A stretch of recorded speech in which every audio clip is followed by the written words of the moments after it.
tukaj v pozadnji? Prva fronta. Kaj mene čakaš? Ja, takole. Kar iskreno povem, da zadovoljni nismo. Dosegli smo nek sporazum, v katerem bomo nadaljevali pogovore.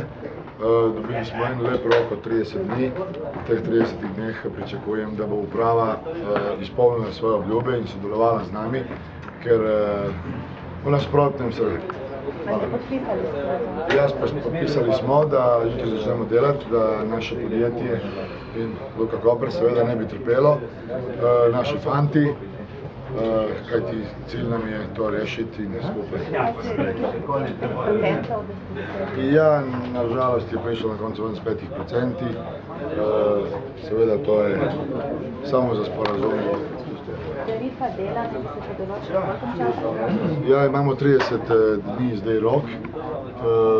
Potrudili se bomo, da to se konča še v 15-ih, ker v nadaljnjem fanti so še vedno segreti in ne bojo pustiti. Se boste lahko vsi vrnili na delovno mesto? Obljubili so nam, da nas ne bojo diskriminirali nobenega. Seveda zaupanja lih ni v popolnem, to da verjamem, da uprava bo tokrat probala držati. Boste dobili tudi plačano?